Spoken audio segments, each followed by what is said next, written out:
We actually have a very nice training for tonight, and most of you are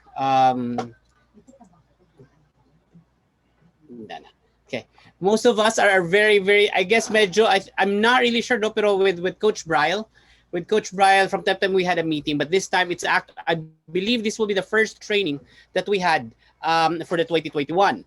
And I hope that you already last time, ang aking naalala is, if you remember, every one of you is challenged to create a business of your own. Tama ba?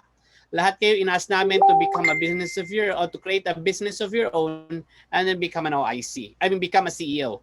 And one challenge though, as a CEO, as starting a business, is making decisions. Because your decision today will have a great impact tomorrow, or will have a great impact next month. It will actually not, I mean, it is very rare na you would actually see the results of your decision today. Kaya nga, the one thing that I really would like you to help is why people pay so much, okay, sa mga tao in a higher position. Because they make great decisions and they create big decisions. And with that, part of the training tonight is basically making an important decisions, especially in when you participate with committee meeting, board meeting, or even a class, or even in your team. So that's basically our training for tonight. So allow me to share my screen really quick.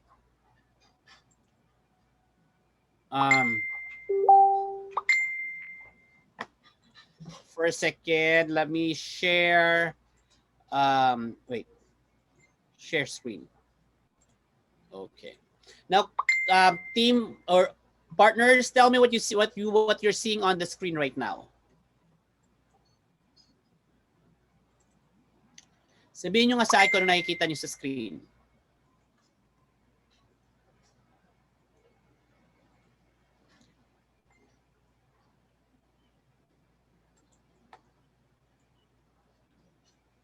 Coach, naririnig niyo po ba ako? Will you say yeah, thumbs up kapag naririnig niyo ako?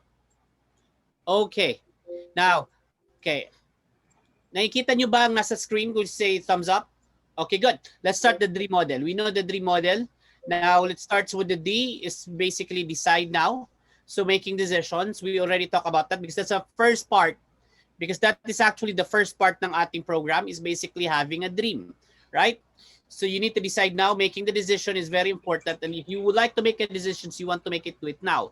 Because time is very essentials.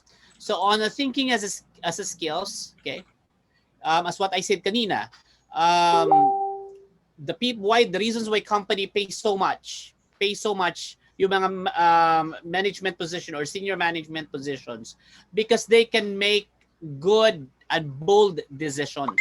According to Edward De Bono, your success is based, or your success in business depends on how you think. Okay, the main difficulty in thinking is confusion. So I really hope that through this training tonight, at least you can have an idea where you place yourself in terms of decision making. And I would like you to think, ano po ba at saan ko to gagamitin? Okay? So, class, maniwala ka, I never thought din at the back of my mind before.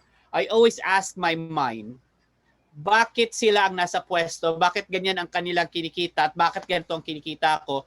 Bakit sila ang nasa position at bakit hindi ako? Until such time I was in their position, then I realized they really make some big decisions that most people in the rank and file never thought, or probably will not dare to make such decisions. And so that's why we want you to have that skills. That skills of making decision is very important, especially in company or creating a company. Edward De Bono somehow introduce what we call the 6 thinking hats. Okay, and these 6 thinking hats are used. These 6 thinking hats are used by most businessmen. Okay, most CEOs, most managers around the world in making big and bold decisions. Okay. Now there are 6 hats I would like you to know, to learn or to share. First is the white hat, red hat, black hat, yellow hat, and green hat. Okay. Let's start when you said white hat. It's a neutral and objective, concerned with facts and ambition. I'll discuss it later on. For the red hat, it's actually, you put on the red hat for the emotional view. So if you're going to make some decision that regards with your emotion, you put the red hat. If you plan to wear a black hat, you have big ibig sabihin, you are making a decision that you need to be careful, needs to be cautious, okay?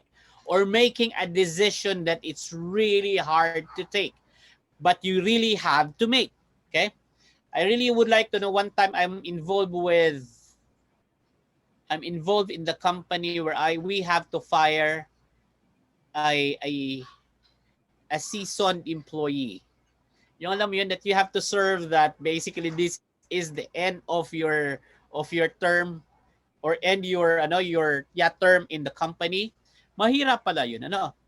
If you are the persons that will deliver the sad news or the bad news, so you need to put the black hat. If you're going to wear the yellow hat, it means that you need to use your skills, okay? Green hat talks about creativity, and the blue hat is trying to control or organize. Now the key for this hat's partners, okay, meaning that if we are in this class, let's say in this class, we have to make sure that we are wearing the same hat. If you are the team lead, or if you are the person who is in charge in the meeting, you have to turn on the lights to make sure that, inform them that you both should be wearing the same hat. Kasi yung iba is actually trying to create, being a creative. The other one is trying to be an organizer. The other person is wearing the black hat, basically the devil's advocate. At the end of it, it will actually have a different objectives, and you will not have a good result. So that is very, very important. Let's talk each for this, okay?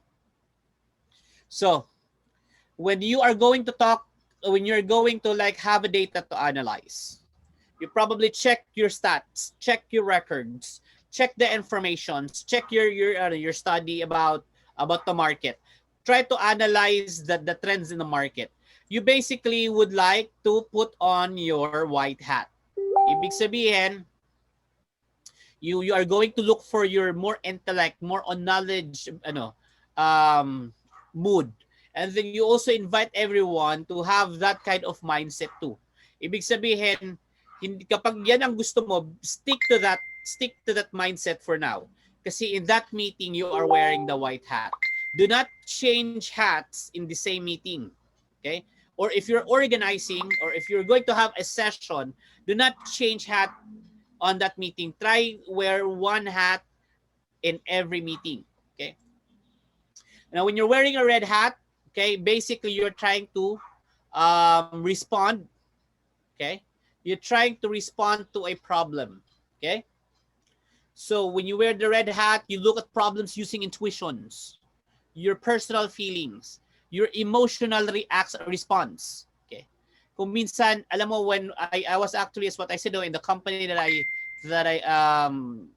as part of the team, of the management team, I was actually talked to let's go back to like terminating this person. We actually somehow to think either we're wearing a black hat, or are we going to use our red hat? When we put our red hat, we actually try to think at this moment for this meeting, if we will terminate him, is he gonna have a good job after this company? Is yung family ba niya mag-survive for 3 months?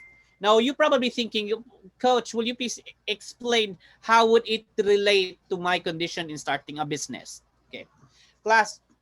Partners, in order for your company to succeed, you have to select the right person, put him in a right bus, on a right seat. Ibig sabihin, you have to make sure that you select the right person in your company, to the right department, to the right position. Because if you will not think of that, though, there will be more resources will be wasted, more time will be wasted, because you select the wrong person for the important position. So minsan akala natin siya yung tao na gusto natin, it turns out hindi pala. So sometimes we have to make change, have to make those good decisions. Okay. Now it's also true with everyone, especially with starting a business. You really have to think of this decision making, how it would impact your how would impact your business that you are creating for for this. Okay. So when you put your red hat, it's actually using your emotional decision. You're trying to be responsive emotionally to your to your team, to your company, or to your issues or to your concerns. We already discussed about black hat. Okay, sometimes it has a negative outcomes. That's what I said. Kasi like because of what he did, we really have to remove him in the position, or sometimes I need to make some tragic move even though there's a loss in our company or there's a loss in my part. But this the hard changes I need to make in order for me in the future to have a good outcome. So if you're going to do that, you need to ask everyone to wear a black hat. Okay? So it allows you, as what I said, it allows you to remove the weak points ng yung business plan, yung contingency plan, and prepare for what comes ahead. Kuminsan kasi, not minsan, everyone doesn't like changes. Tama po ba? Kuminsan kasi pag if we want to most people actually wanted to stay in their comfort zone. Gusto natin kung saan tayo komportable, doon tayo. And we don't want changes. Partners, if that is our mindset, believe me, there will be no growth, because growth only comes if you make a lot of changes. And those changes can be hard. It can teach you a lot of lessons. So sometimes those changes you need to put a black hat. Okay? So you need to remember, you need to everyone turn on, making sure that everyone is making a black hat, or putting on their black hats. Next is the yellow. Okay? Yellow, it means being positive, being optimistic. Okay? This would actually very important in making bigger decisions, right? One thing I really like though, because great men, okay, great men or successful men can somehow um, see the future differently than other people do. A lot of people, when they see kapag if their boss or the management or the senior team or the CEOs make some bold decisions, I mean, we said bold decisions. It was a big leap. Tapos because it was so big, some people would actually think, kaya natin to? Do you think this is workable? This is achievable? Recently, because of what is happening, that was like a second quarter of last year. Our company made some great changes, some realignments. The position that used to be this, we used to have a great an area manager. What happened? It was changed, and although the salary grade was not changed, pero the position somehow kind of parang na demote ang status, pero yung salary was not. So it was actually a big change, and a lot of people actually doesn't see the vision of the company. So ang nangyari is a lot of resistance shown or given from the rank and file to the senior management. So after 3 months, as quick as 3 months, they actually see that it actually produce more results than our previous organization. So sometimes when we make a bold decisions, especially bigger changes, we need to put on our yellow hats. We need to become positive, have the capability, or you have the ability to become optimistic, or have the ability to see the future ahead with a bright hope. Okay, or great great hope for what will come. Okay, now team, once you make some decisions, that's one thing I like. One thing I like about involving ourselves in a committee that makes decisions, because the moment that you all agree to that decision, okay, I hope everybody should start. I mean, initially, everyone should be wearing a yellow hat. Dapat magsimula kayo with an optimistic idea that it will work, instead of being negative. Kasi if you will not try and you're not excited, more likely you will not participate. Or if you will probably be participate, more likely you will not give your 100% support. Now, so coach, how can we apply to it? thinking also, if you are the lead, if you are the owner of the company, or if you are the CEO, you can actually tell your company, your people in your staff who are wearing hats, who are wearing the white, who are wearing the yellow, who are wearing the black, who are wearing the red. Make it sure, as what I said, in order for this program to work, make it sure that everyone is wearing the same hat. Okay? Dapat pare-parehas kayo, especially in wearing a yellow hat. Okay? Kasi if one is not wearing the yellow hat, they will not give the 100% effort for it. Okay? Next is green. Green somehow promotes creativity, like especially for the strategic planning, for branding, for FB ads. Okay? This is where you create solution creatively. Diba? You encounter problem because, as what I said, changes is inevitable. I mean, if you are, alam mo, when you are trying to make a prediction, the word prediction itself is actually, it means that it has, at the end of it, it can gone wrong. Pwedeng sa kabila, pwedeng sa kanan. Tama po ba? Tama po ba ako? That's why you're making predictions. You are somehow probably 60-75% sure that this is what will happen, but it can go wrong. Probably it can go left or opposite, right? However, though, it depends on the kind of hat that you will be wearing. Now, in being creative, in facing the problem, you need to wear a green hat. Okay? So probably kasi your team, everybody team, let's wear a green hat. Okay? Let's go huddle sa ating table and let's talk about how to overcome these concerns we are having right now to produce output that is needed for our company to work. Okay? So this is a creativity hat. Okay? You approach the problem with creative solution. Okay? It is a freewheeling. Ibig sabihin, it's like you ask everyone to give feedback. It's asking everyone for their approach, different approach in a certain problem. And then you, as the decision maker, okay, as a decision maker, sorry, should able to identify the best and then ask everyone to wear the yellow hat to begin your executing your decision. Okay? So you need to explore your creativity in making bigger decisions. Okay. Next is the blue hat. Okay. If you are the CEO, you are always wearing the blue hat. Okay? Why? Kasi the blue hat represents process control. Represents you are in charge. Represents that you are the decision maker. Okay? So if you are chairing the meeting, if you are the owner of the company, automatically you are wearing the blue hat. Okay?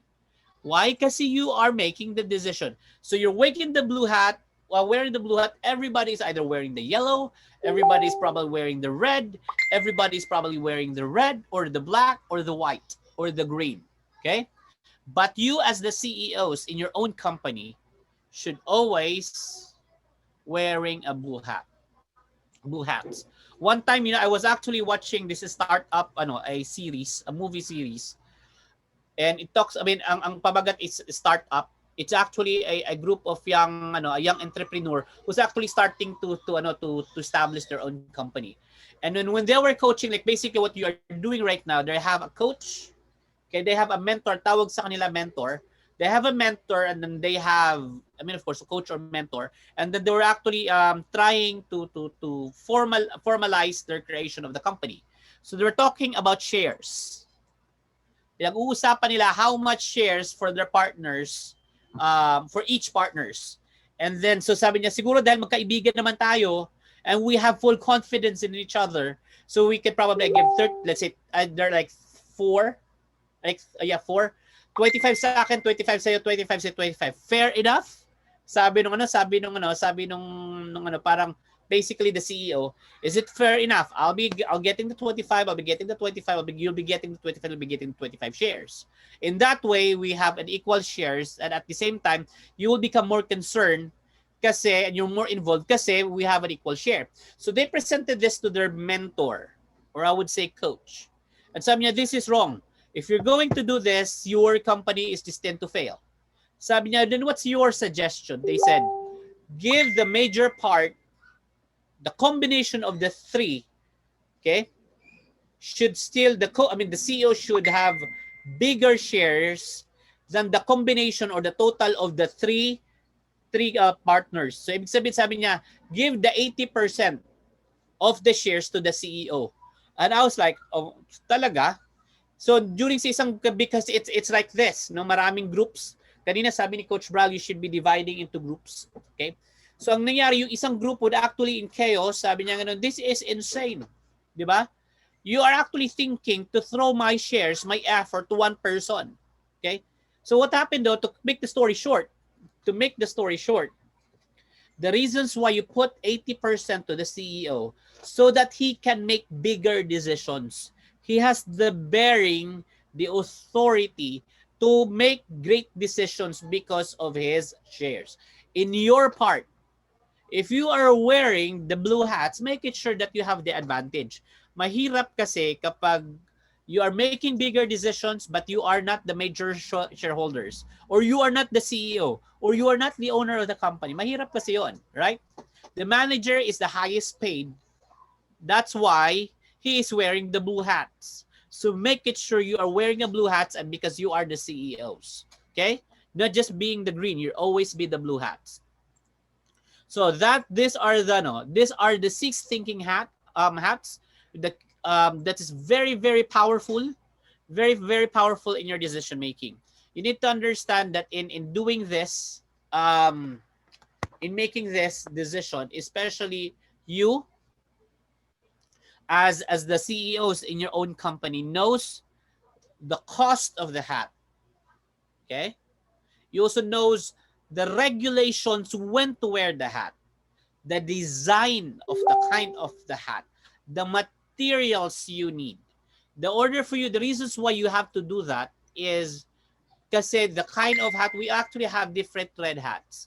But how much, let's say red hat, let's for example the red hats. How much feeling and understanding I am willing to give for a person, okay? To be considerate sa kanyang sa kanyang situation, right? At least you have a boundary. At least you have guidelines. So the costs, okay? How much are you willing to spend? Okay? How much are you willing to give away? Regulations until when design. Okay? Is it practical ba? Okay? Practical ba yung approach ko, or this is not, this is causing me more in my company than giving in. Okay? The materials, basically your maintenance. Okay? And then of course, you need to look for the safety issues. So coach, that is my training for tonight. And to begin for the training for 2021.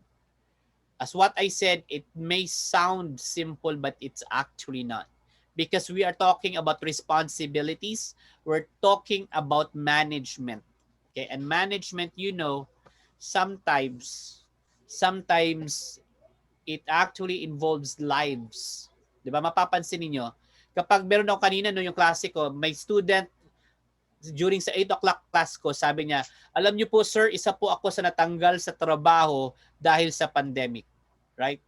But I am not really sure if his boss were thinking kung itong taong ito, pag tinanggal, ay kayang buhayin ang family niya. Right? But as a good, like in my company, I work for the church, that's what I said. But as what I said, during the time of my part of the sa tagal ko sa tenureship ko sa office, I was somehow partly involved with I was asked to participate in one of the committee that we have to choose tatanggalin ba siya o hindi. And the decision that was actually the question that was asked, ang family ba niya mag-survive for 3 months hanggang makahanap siya ng trabaho? When I heard that, I feel glad that I'm part of that company. And then it actually, it makes me decide that I'll be loyal to the company because they think for my welfare kahit tatanggalin pala ako in the future. They will be thinking for my family kahit na last day ko na sa company. Parang ganon. So basically that's why wearing hats is not as easy as it seems. So with that, coach, thank you very much. I'll probably give you a handout as part of the training. And of course, plus the website. You can check the training for the website. I'll be probably coach. I'll be sending in, and I'll be sending in our community the 6 hats. Okay, so don't worry. Go to our community in our website. Okay, as Coach Bryle said, you will be seeing the guidelines how to use the 6 hats. So that one by one, try to practice putting on the white hat first. Okay, okay. Putting white hat means, ano nga ibig sabihin ng whiting hats? Is basically analyzing data, facts, right? Putting a yellow hat means I will try to be optimistic, being positive. Putting on the black hat means I need to make some critical decisions. Putting on a green hat means I need to be creative in solving my problems or solution concerns in the company. Putting on the red hat means I need to, involve my emotions in making decisions. A blue hat if I am the decision maker. Okay? So with that, coach, I really hope that you liked our training for tonight. Okay? I also really hope that you also understand your hat that you are wearing, because everyone in this group are CEOs. So, like me, like Coach Tess, we are all wearing the blue hat. But at least we know who will be wearing in our peer, in our team, in our company, the yellow, the green, the blue, the black, the white. Okay?